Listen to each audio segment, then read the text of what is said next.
Hey, this is Step Amit. Welcome to my Exorcism.io series. In this video, I'll be working through the robot name exercise from the Exorcism.io Ruby track. So for this exercise, what we need to do is create a class that creates a new robot with a unique name. And the name is in the format of 2 uppercase letters followed by 3 digits. And we need the ability to reset the name to be a new unique name. We need to implement, it needs to be random, cannot follow a predictable sequence. And again, it has to be unique. And then we're going to implement a robot.forget method that clears any shared state. But I think it says bonus points if this method does not need to do anything for your solution. I don't think we actually will need to implement any functionality for it, but I'll let the test guide me. All right, so let's grab the link and get the code.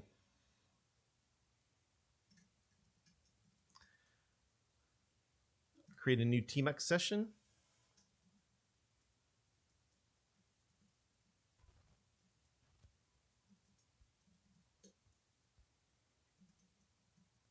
I'll go ahead and open up the test file. So it looks like, actually we're skipping all the tests, but let's just look at what we've got here and what we might need to do. We have a robot class with a class level method forget. That's going to be in the setup. So this is going to execute before we actually have any tests. We'll need to implement that first.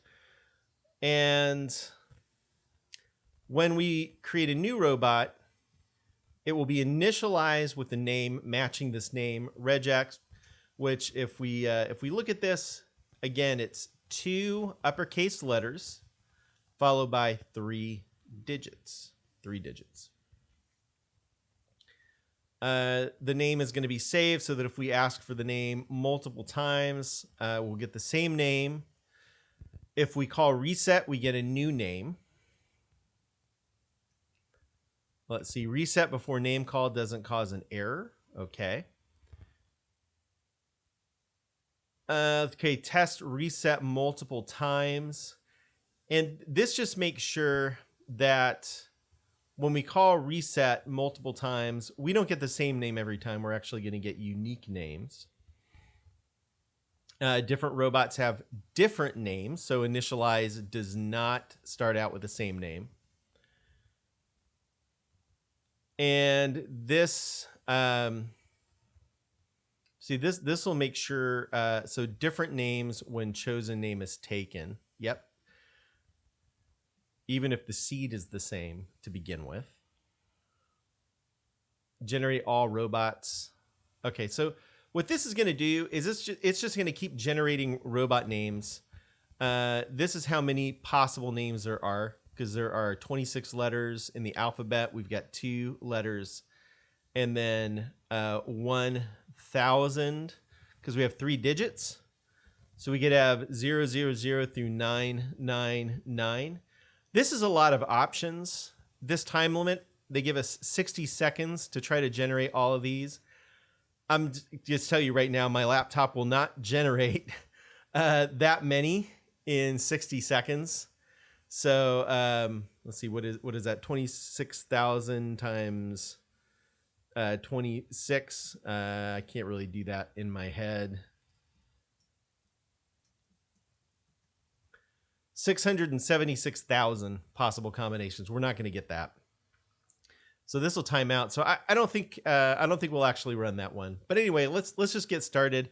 I'm going to open my test running pane at the bottom and go ahead and run these tests, and we'll see the first failure is actually going to be because of this require relative robot name, because we don't have a file for that. Now, when you pull this down, you're probably going to have a robot name file.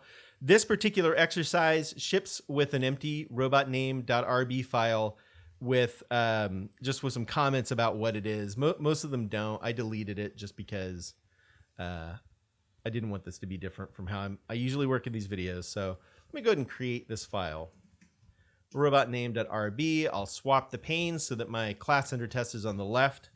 Of course, it's still going to fail because we have not initialized, I haven't initialized a robot class. So let's do that now. And then our next failure will be because there's no class level method for get. Yep. So I'll create that now.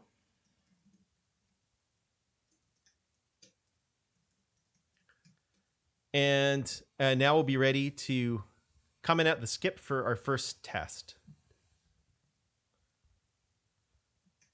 All right, test that we can create a robot. So we haven't done anything to prevent calling robot.new. And by default in Ruby, that gives you an object. So this won't be nil. I'm not really sure. I'm not really sure why this test exists, but it passes. All right, test that it has a name. This will be our next failure because there's no name method. So that will be the first error, I believe. Undefined method name. So let's create that. This is going to be just an instance method.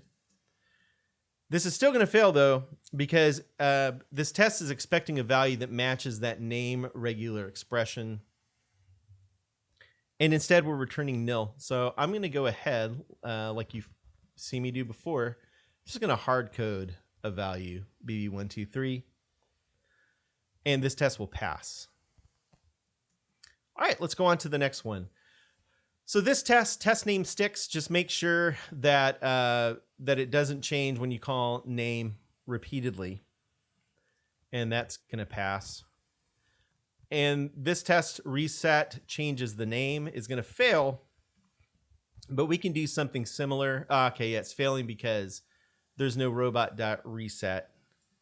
So let's go ahead and implement that. And now it'll still fail because it's expecting the name to be different and we haven't changed it. But let's go ahead and change it. Wait a second. In order to get this to work, I can't just have a name method here. I actually need an instance variable that I can change. So let's create an adder reader for name. And then on initialize, I'll need to set that to some value. And so I'll just take bb123. I'll get rid of this. And now on reset, I can change that value. bb456. And now the test should all pass. Right.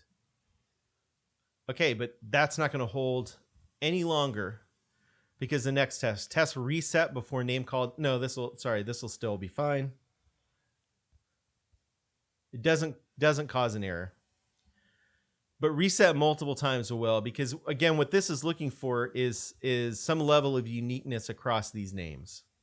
And this is going to break because, oh wait, will it? Yes. Yep. Because once we call reset, and these are the names after reset are the only ones going into this array, we're just returning a hard-coded value. So that's going to fail. And so this test is going to force us to actually implement some kind of solution here that gets us a randomly generated name. And so what I'm going to want to do here is, I think, start with an interpolated string. I always like to start with the code that I wish that I had. And so what I wish that reset did was set name to some interpolated string with a letter, another letter, a digit, and another digit. It's a little verbose, but it's very explicit, right? It's easy to see what this is. Letter, digit, digit. Now, of course, these methods don't exist yet. So if I try to run my test, it's going to fail, telling me I don't know what letter is. So let's go ahead and create a private method, letter. And we want letter to return. Okay, let's just, again, doing TDD here. Let's let our errors guide us. So we need to define digit next. And now it's not going to match. Okay, failure. expected false to be truthy, line 53. Oh yeah, so they're not unique because we're getting an empty string every time. What I'm not sure about is why these guys are passing now. Let me comment out this test, this skip again, or uncomment this skip.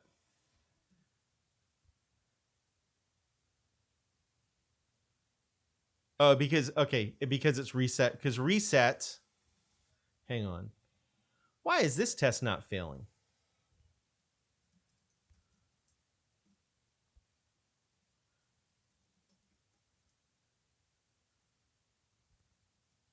Oh, because this is not comparing. No, there's no test comparing the results of reset to the regex. I feel like this is a missing test because it's letting me get away with something here. We're passing, and you know what? I'm just going to add a test. Test reset name matches regex. So when a new robot reset. And what I want to know is that,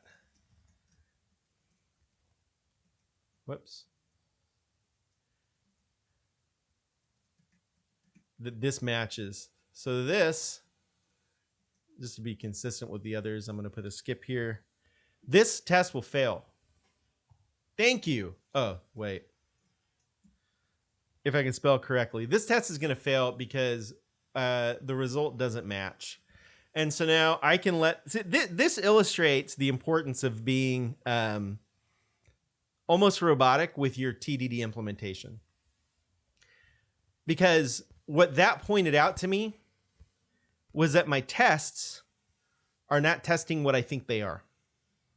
My tests were incomplete. The tests weren't terrible, but they were incomplete. Because I found a case, and by making myself stop and actually implement a test that tested what I thought it did. Now I know my tests are really testing the functionality here. We would have had to do something different here to come up with something unique, but it didn't necessarily have to match the format anymore. We were not testing the format after a reset, but now we are. So we're good. Now that I have this failure, that it doesn't match, we can make it match. So this means that the letter has to actually be a letter. The digits have to be digits. So, if I try to hard code these, then a different test will fail because we're getting the before and after. Oh. Okay, sorry. Now that I run this, I'll run this test multiple times, reset multiple times, test again. We're going to have a failure again because it's an identical value after calling reset. So what we need is random values to come back. Random values. So the way we can do that with a digit is easy. We can just use the Ruby rand method and give it an upper bound. We also need random letters. And so the way we can do that is we can start, we could create an array of every letter, but that's going to get really old. We would probably do it something more like this. But really what we can do is we can just use a range. We want A to Z as our range, uppercase, or Z for my friends in Canada. A to Z, A to Z, and we need to convert this to an array because we want to use the array. I always get this confused. It's not select, it's sample. Array.sample will get you one random element from your array. And now that will work. And so now that we have this, we can, wait a second now, here we go. This next test will make us do what I wanted to do there. We want to make sure that different robots have different names. The way it is right now, every robot is initialized with BB123, so this test will fail. And we can simply call reset here. Because what reset does now is reset gives us a randomly generated name. Reset gives us a randomly generated name. Okay, and we're still not done because we've done nothing to ensure that that these names are unique, and they're just random. So if we call reset enough times, we're gonna wind up with the same value more than once. And this test makes sure that we can test this because it initializes kernel srandom with a seed. And when you initialize this way, the very next call to random uses that seed. And in this case, we get a new robot with a new name. And if we reinitialize it with the same seed, these two robots will have the same name, even though we're using random numbers and random letters here. And so this test right now will fail.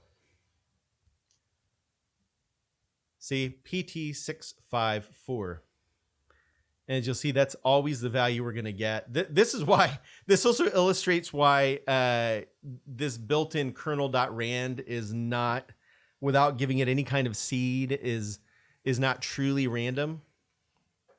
Because if you start from the same seed, see the following examples are the same thing. That's why we have things like secure random, and why you give you give a seed that's based on something like the time stamp or something like that. Anyway, that's really kind of beside the point. But for this test, what this tells us that we need to do is that it's not enough to generate a name here. We need to get a name, and we need to check it against some sort of list. We need to maintain a names registry that we add every name to. And if the random name that's been generated is already in that list, we want to get a different random name. There are different ways we could do that. We could have a separate object that's maybe a singleton object that is a robot names registry. Maybe it's maintained in memory in a singleton. Maybe it lives in some sort of persistence a storage place like maybe Redis or maybe a database. But for us, we don't really have any mechanism like that. And so I'm just going to keep it right in the class here, at least for now.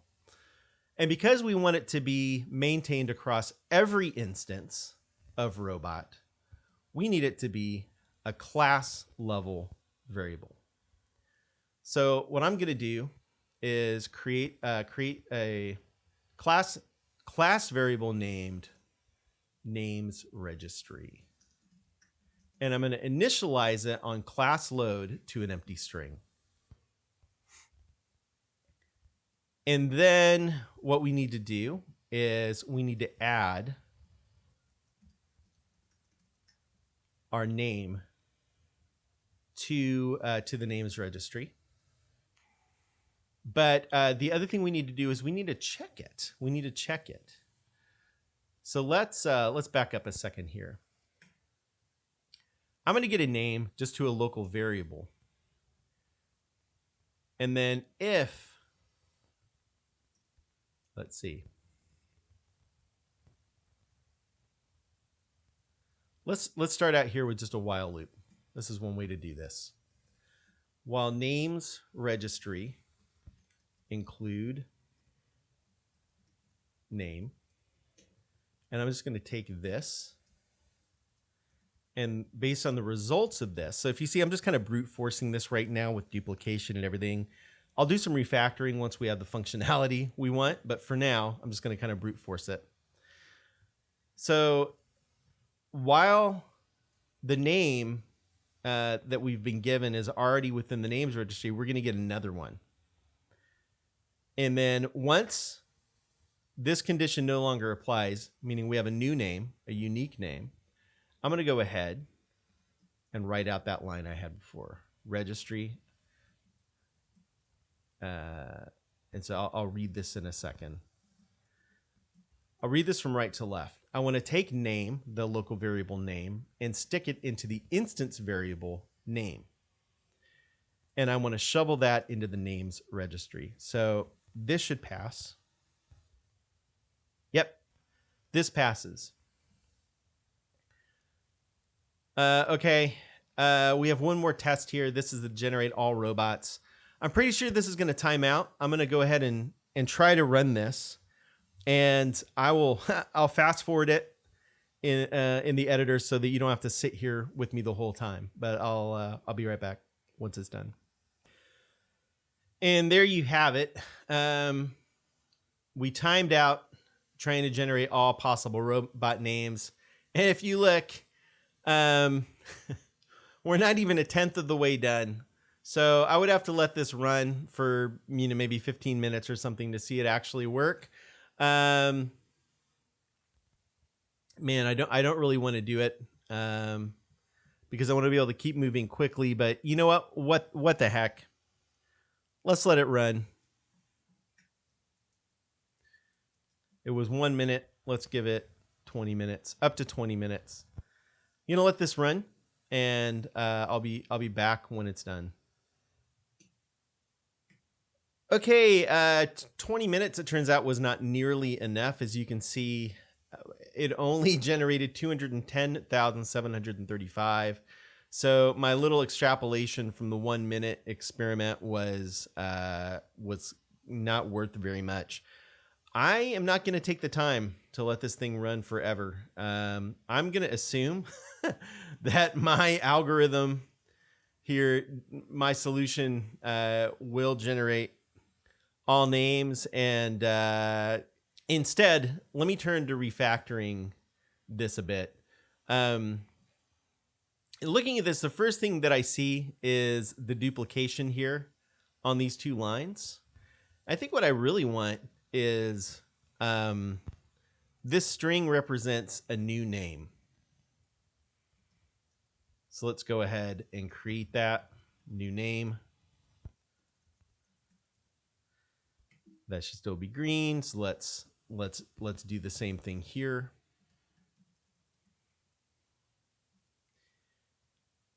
Okay. That's cool, but I still feel like this chunk of logic here and what's happening inside of reset is a little bit opaque. Why do we have this while loop? Whenever I have something like this, somebody could figure this out, right? If they were coming to this code later, they could look at this and they could kind of figure out, oh yeah, we get a name and then we're checking the names registry to see that it's there. And if it's not there, we get a new one. Why are we doing that? Oh yeah, we want a unique name. That's really what we're doing. We want a unique name. So why not just name this logic unique name? So what I really want is I want to move this logic to a new method called unique name. Let's return name.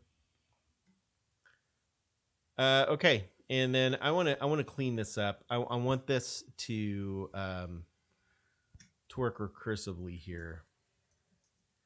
If names registry includes unique name, I'm going to call it again, and that will be returned.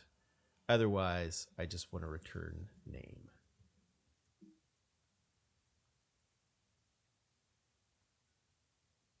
Yeah. Okay, cool. So we get a new name.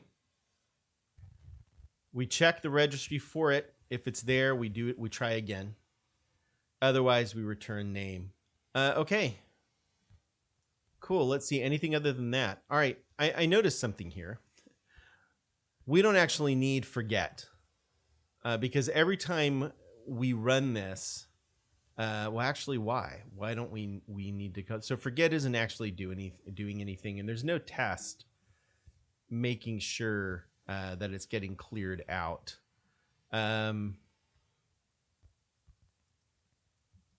Let's just add a test to make sure. Test forget clears names registry. You know, that might be a little too that clear forget clear this might be a little too implementation specific for my test. My test probably doesn't need to know that much about it, but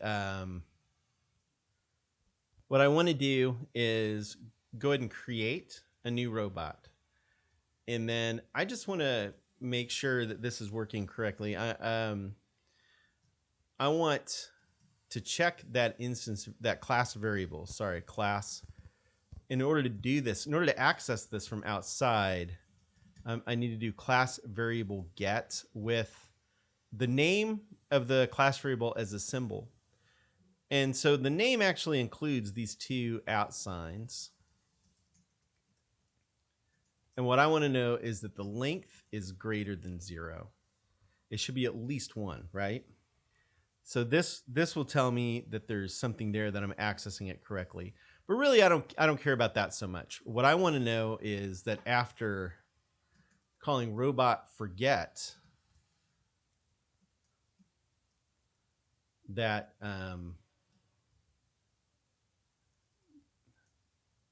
that it is 0. So let's do it this way. Let's actually use assert equals. Assert equal 0. Robot class variable get names registry. And this will fail because we haven't actually implemented forget. So let's do it. And all we're gonna do is initialize it to an empty array. Okay, cool. Let's see. I think with that, I'm done. I mean, the only other possible thing I might do, we've got this little magic number here. 10 is the upper bounds. You know, we could name this digit upper bound.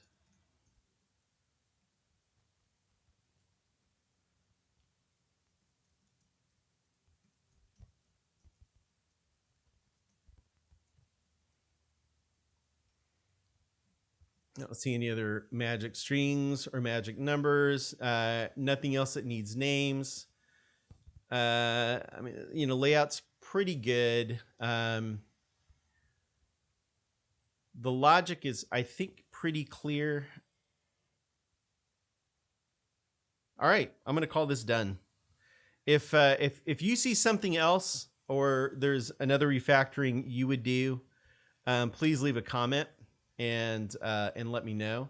The other thing is, if you have a beefier machine than I'm running on right here, or you have more patience than I have and want to see it through, if you run this and actually get all your, you get to the end of this, tell me a couple of things. One is I want to know if, you know, what I've implemented here actually, you know, generates all robots. But also, I'm really curious how long it takes for this to generate all robot names. All right, cool. Let's go ahead and submit this.